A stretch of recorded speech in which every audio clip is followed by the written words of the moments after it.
Wait. Well, hello, everybody. Here we are in week, I think it's 5 of Introduction to Homiletics. We've started preaching in our sections, which has been great. I said to my section, that is really the bread and butter of this course, is the section meetings where you all get to help each other discover the preacher that's in you and the sermon that you are to preach. So it's wonderful to be launched into that. And in the context of really launching and getting started, our topic for today is the focus and function of the sermon, which is a very important topic, as my section discovered yesterday, in terms of discovering what is it that you really are saying in this sermon, and what is it that you're really doing? That is to say, what do you want this sermon to do? And in Tom Long's chapter, he talks about how sermons are both saying something and doing something. So there's a topic that hopefully you can boil down to a single sentence, and that's the focus statement. If I were to boil this sermon down to one sentence, what would that one sentence be? And then the function, though, is that sermons are not the same as like a lecture or whatever. They actually are trying to call you to some kind of transformation, to something that they want to leave you in a different place from where you started. And so they're not just conveying information, they're trying to provoke transformation. You know, in some traditions, a sermon moves toward, as we discussed a couple weeks ago, an altar call. Like you're really supposed to convert people by means of your sermon. In the Anglican tradition, often there's a call to the table, to the Eucharist, and that what you want to do is open people's hearts to receive the sacrament. So, or you have a focus that's more about sending people out into the world. But whatever it is, a sermon is trying to do something to the listener as well as say something. So getting a sense of what those two things are, your focus statement and your function statement, is really important to developing your capacity as a preacher, because you have to remember that you are saying something. You're not writing something that people are reading. You're saying something out loud. And for the listener to be able to follow you, it's really important for them to have a sense of what the center of this sermon is, so that they can keep following you and keep coming back to it.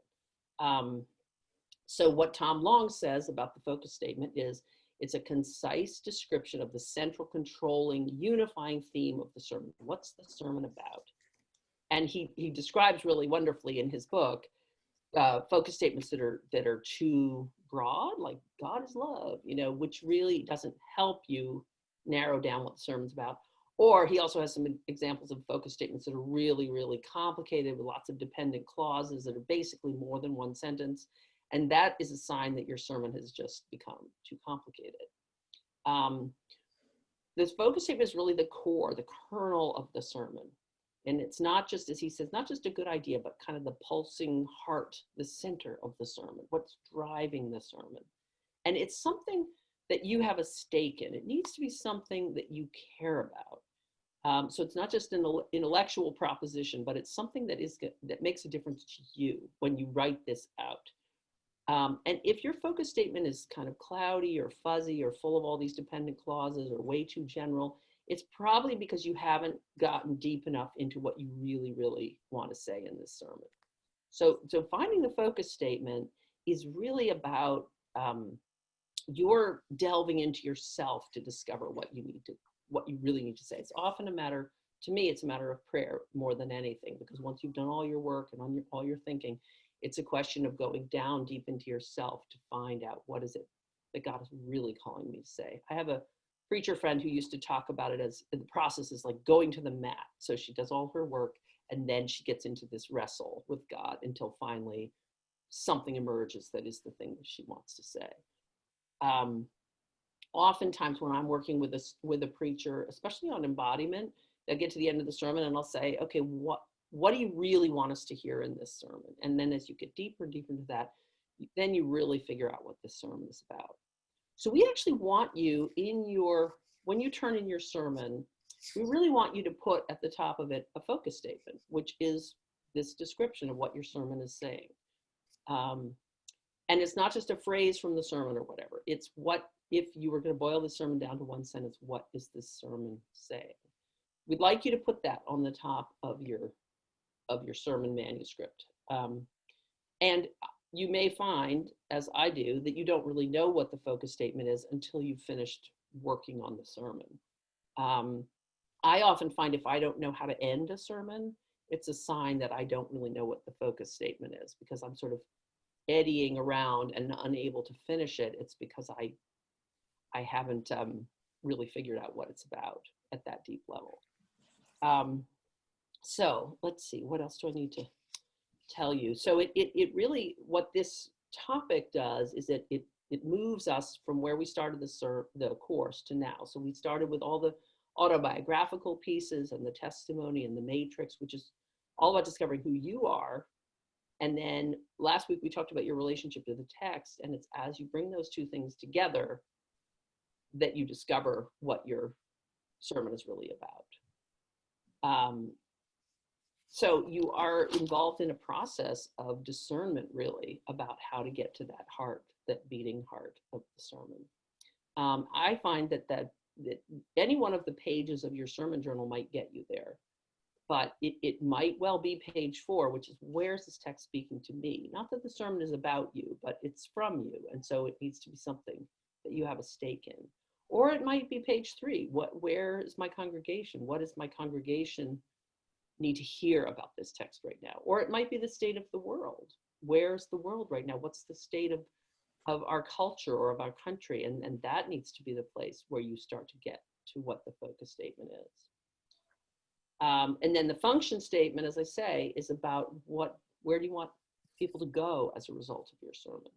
And it could be that you want them to get out and march down the street, or it could be that you want them to contemplate, or it could be that you want them to pick up their Bible and read and learn, or it could be that you want them to repent and look at their sin and turn around and change direction. So it could be, but noticing what your function statement is too is really important. What do you want people to do? And you'll notice that these two, focus and function, are really lined up with David Schlafer's process of listening to sermons. Because the first one is, what did you hear? Which could be pictures, images, associations. It could be very open-ended, but ultimately it gets down to what did this sermon say? And then the second question is, where's the sermon leading you? Which is about, so where do you want to, where are you trying to get someone to go as a result of this sermon? So those are the two things that we want you to look at.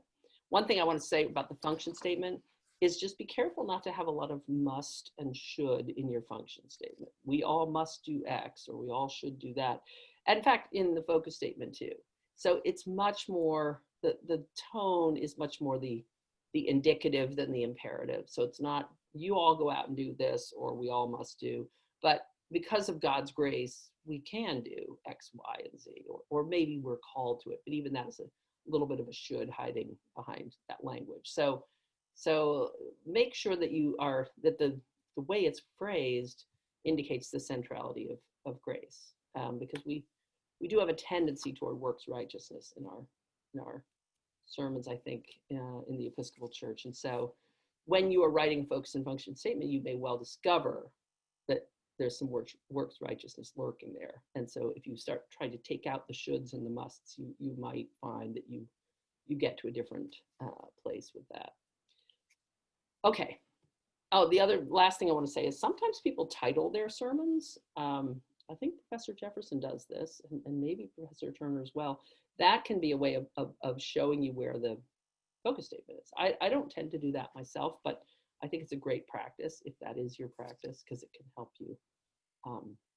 And if you are preaching in a different tradition, you actually have to put the title of your sermon out on the board in front of your church by Wednesday afternoon. And so I have a friend who preaches in the Methodist Church, and that's a discipline that she has to follow, is to have a title, by Wednesday that can go on the board that's outside the church. All right, so what we're going to do now is we are going to talk about a specific text, the one about rendering to Caesar what is Caesar's and to God what is God's. We're going to talk, each one of us, a little bit about how we would work with this text to get down to a focus statement and a function statement. And each of us are working with different contexts in coming up with this. So Professor Turner is going to start. She's going to tell us a little bit about her context and read the passage, and then to talk a little bit about how she would get to focus and function statement. And then Dr. Jefferson will talk, and then I'll talk. So I'll turn it over to Professor Turner.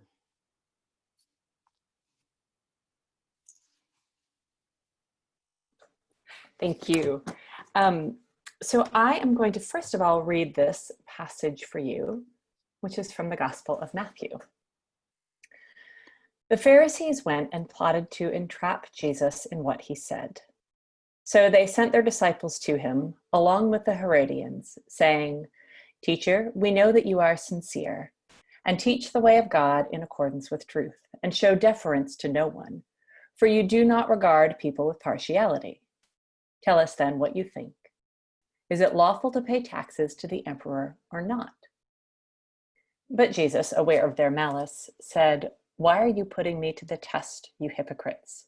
Show me the coin used for the tax." And they brought him a denarius.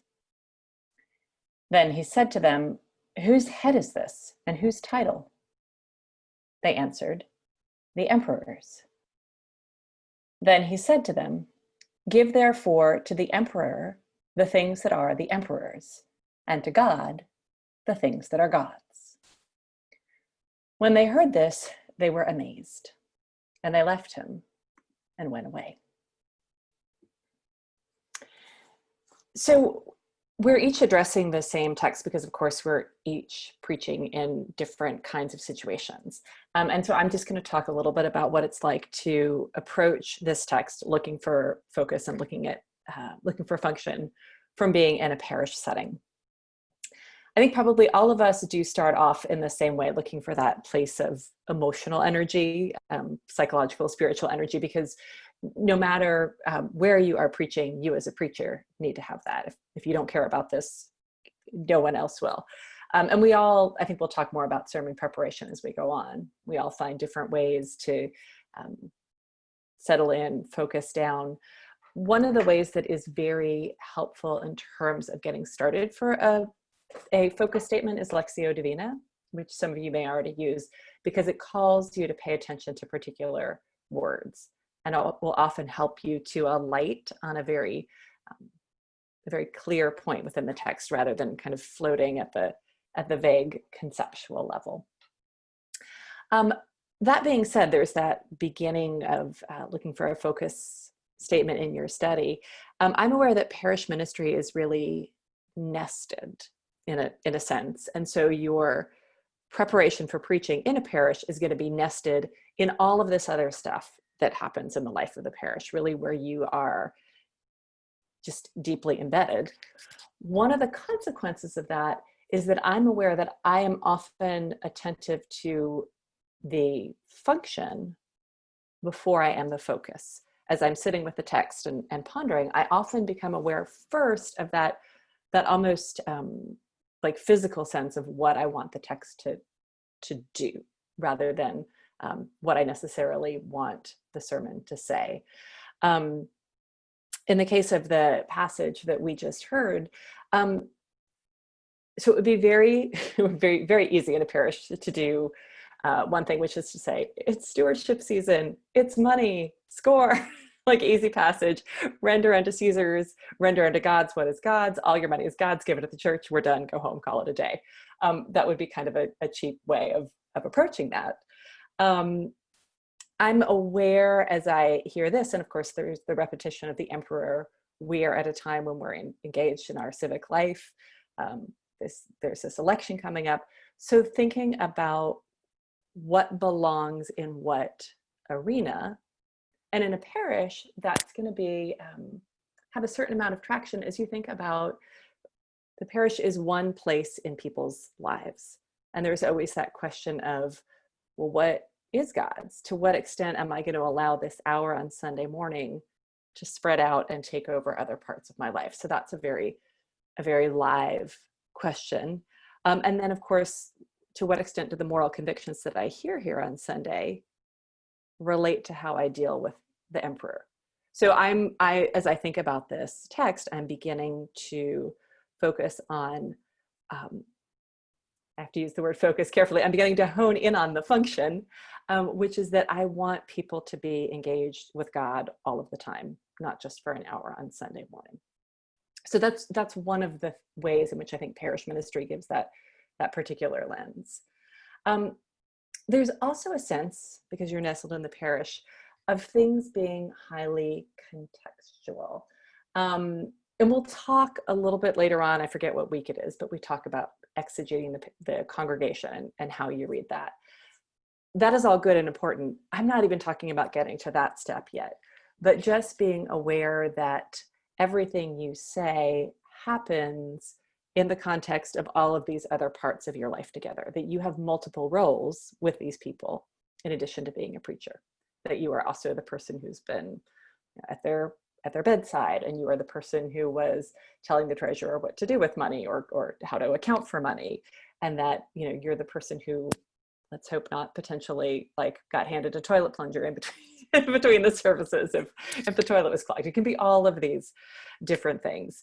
So that context is being read into your focus and into the function of the sermon. This is also not eisegesis, so it's not that like it's stewardship time, we have to talk about stewardship, let's find stewardship in the text no matter what. But more being aware of those multiple relationships. So, in this passage, again, we're talking about what is the emperor's, what is God's. How is the relationship with God woven necessarily?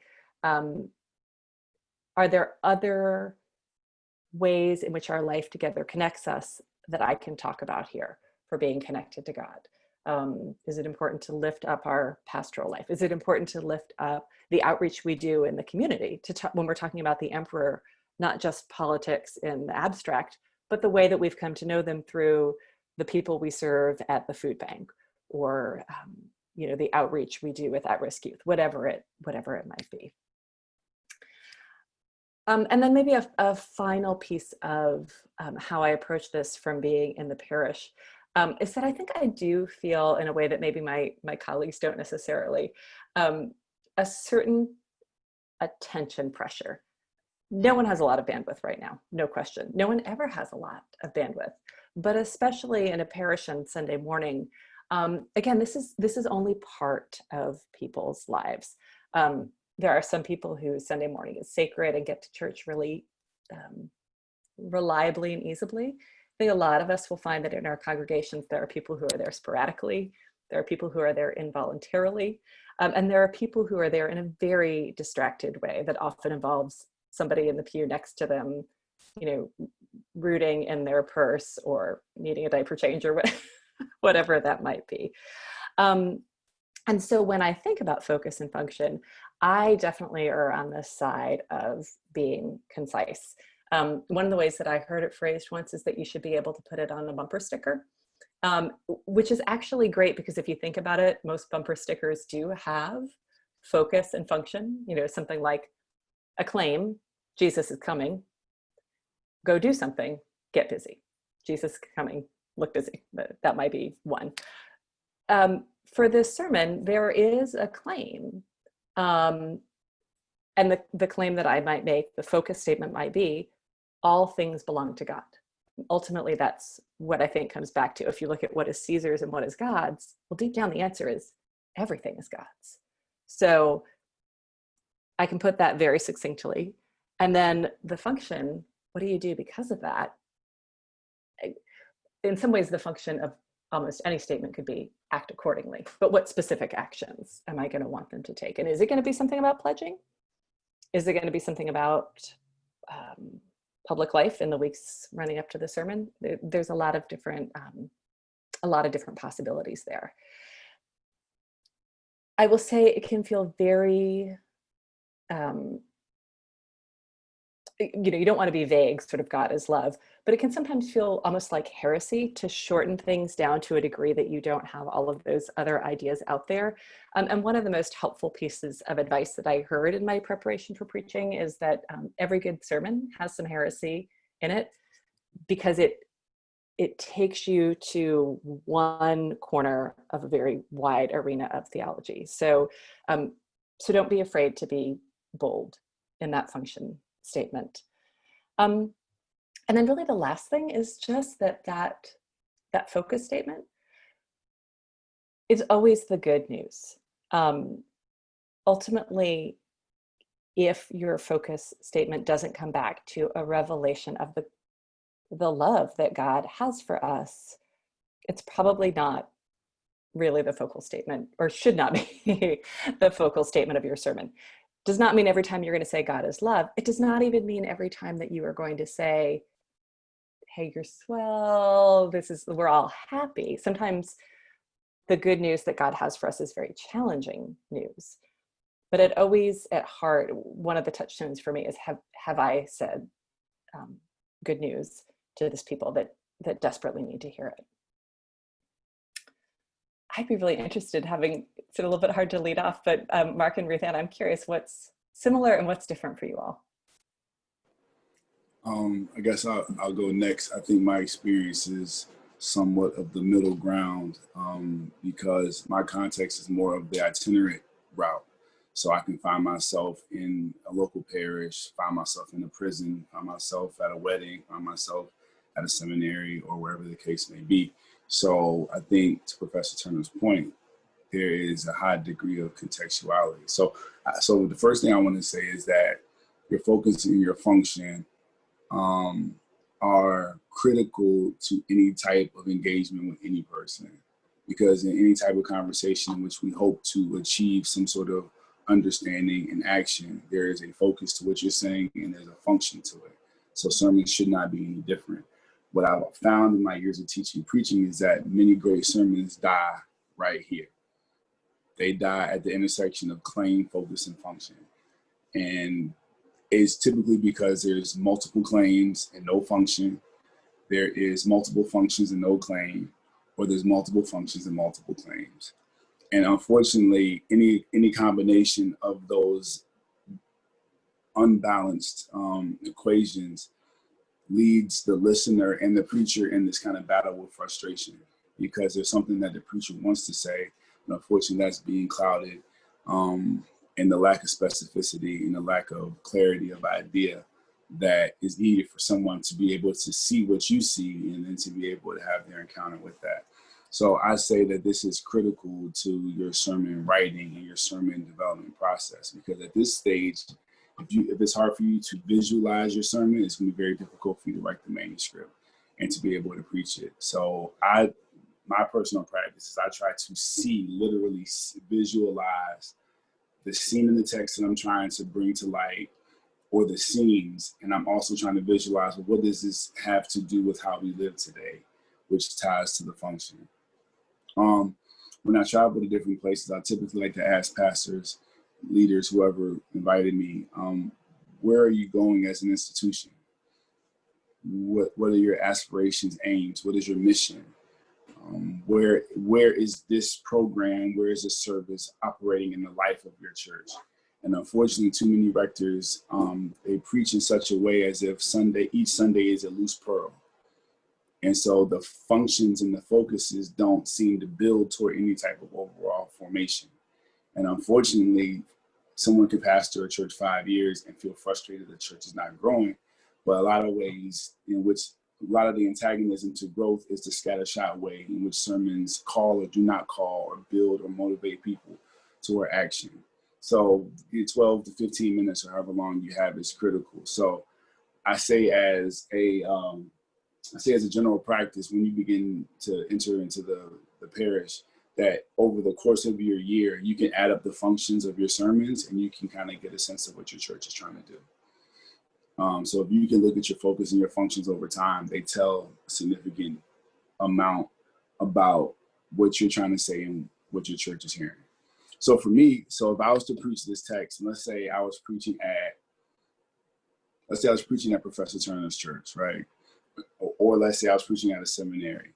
It's all context dependent. But one of the things that impresses upon me because of my background and my interest is that I'm fascinated by government and politics and all these things. And so what grabs my attention in this text is, well, what is God's?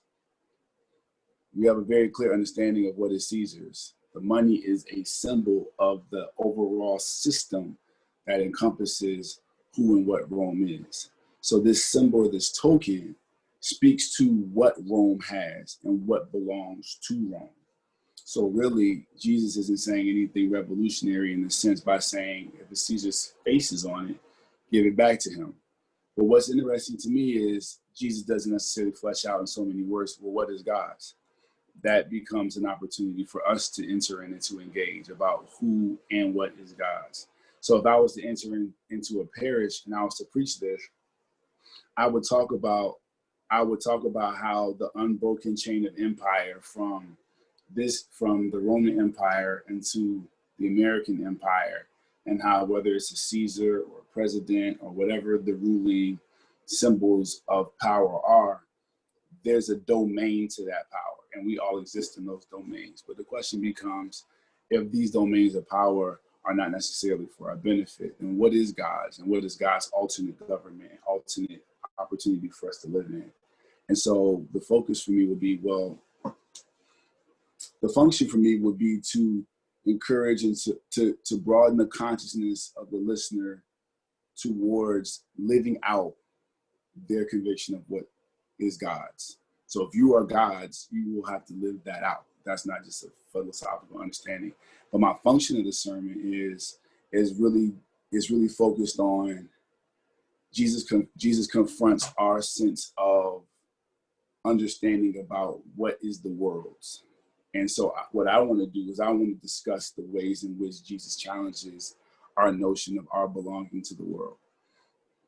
And that theme can take multiple shapes in multiple places, but I would extract the sermon from that thought. So whether it was a church with 10 people or a seminary of 40 people, I would try to wrestle with it in that way. So it's a little bit different, but that function is important, because I can't feel like I did a good job if I did not encourage that church to move toward their mission, whatever that is, or to encourage the church to have a mission. And I also will feel like I didn't do a good job to inspire them to do something if I didn't tell them why this claim and why this text motivates them to do that. So that's just a kind of overview on my part. I'm sure Dr. Hook has another facet to this opportunity. Yeah, so if Dr. Jefferson thinks of being an itinerant and going into places where he doesn't know the congregation well, and Professor Turner's thinking about a place where she knows the people quite well and she's very embedded in the congregation. My context that I'm often working with, and most often, is this community of VTS. So the seminary itself is my context. And it is a community I know quite well. So in that sense, it's like what Professor Turner was talking about, more than it is what Dr. Jefferson was talking about. But as he was saying, also, I'm often thinking, well, where are we headed as an institution, and what is it that we are working towards? So in that sense, I too have in mind the aspirations of this community. When I think about this sermon right now, it is very hard for me to, in fact, I can't separate it out from the current national situation that we're in, because what the passage really brings up is the relationship between allegiance to God and allegiance to the state. And for the Jewish questioners of Jesus, there wasn't really a good answer to this question, because should we pay the tax or not? Because to pay the tax is essentially to claim, to give allegiance to Rome, and to say that the Roman emperor is divine as he claims to be. And that's idolatry, because they worship Yahweh instead of this emperor. But however, if they don't pay the tax, they get into huge trouble with the Roman Empire. So they are sort of caught between a rock and a hard place. But what Jesus does, as my colleagues have already said, is he points out a distinction between what you owe to the state and what you owe to God. But ultimately, because the image stamped on the coin is of Caesar, but the image stamped on us is the image of God, our whole lives do belong to God, as, again, my colleagues have said. So I guess what I would want to tease out in this sermon is, then what does that right, because of the context we're in right at this moment, if our whole selves belong to God, then what is our allegiance to the state? I mean, what are we meant to do in the public realm if we start from the presupposition that our whole lives belong to God because we're made, the image stamped on us is this image of God. You know, and of course, I guess what I would want to say, and this is partly because of what I consider to be that we're in a pretty parlous sort of state as a country right now, that Christians have to be willing to put their faith in God above everything else. And that might mean resisting certain actions of the state if they run up against the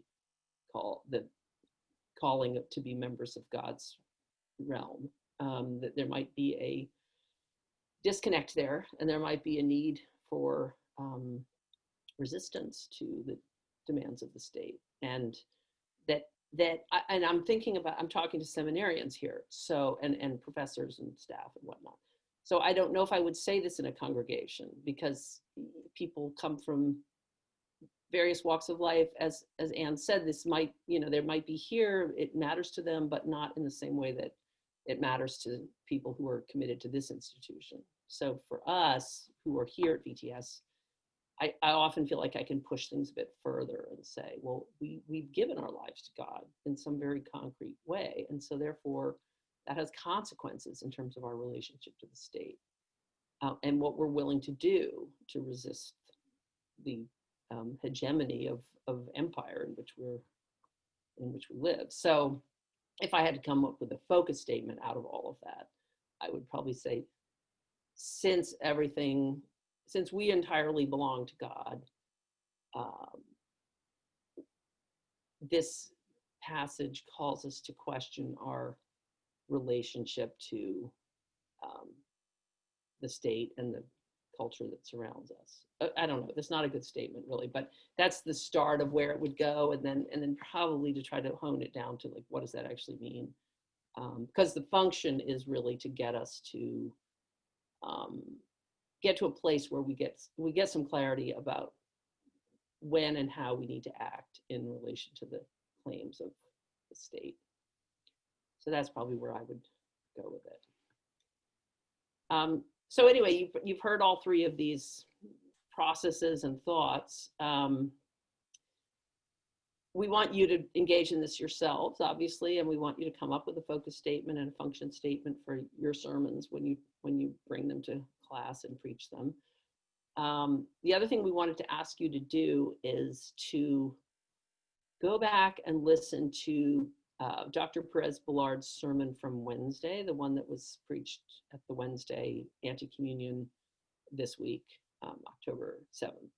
It's available on the hub. You just have to go to the worship page to click on topics, and then you'll see a whole list of all the recordings. And just scroll through, you'll find October 7th and find her sermon. Listen to it, and then out of it, see if you can determine what the focus statement and the function statement were. And then we're going to talk about that for a few minutes when we start our sections next week, just so we all are working with the same sermon and we see if we can determine focus and function from it. Because learning how to do that is, again, part of your learning in this class, how to listen to sermons and how to determine what the preacher's really saying. All right, so if we were together, I would say, well, do you have any questions? Do you have any comments? Do you have any thoughts? We miss talking to you in that way, but we hope this has been helpful. Colleagues, do you want to add anything at this stage? A weak focus and a weak function makes a weak sermon. So really do the best you can to focus on one idea, and the harnessing one's energy into one idea leads to a wealth of possibilities. Undisciplined focus leads to a paucity of ideas. So the more disciplined you are, the more options you have to be able to communicate effectively. Yeah, you get one shot in people's ears. I'll also just say, though, I mean, I think you heard each of us a little bit feeling our way around. And to be clear, this was not, I don't think any of us had like a very polished, tightly crafted focus statement, because what you heard for each of us is us at the beginning of reasoning through that process. And I think you alluded to this earlier, Ruthanna. I probably couldn't give you that honed, crafted focus statement until after I'd written my sermon. And then in light of that statement that's become evident to me, I go back and revise from there. So you're seeing one end of the process from us. Yeah, and I would just add to what Ann just said. Go back, once you finish this process, you may have written your whole sermon, you may finally have your focus statement. Make sure you take out any red herrings or vestiges that belong to some other sermon, because I've often seen that with, especially preachers who are just starting out, that an older sermon is still lurking within the new one. And so just go back once you have your focus statement and take out the old stuff. I think that's it. I think we will leave it there. See you all in section.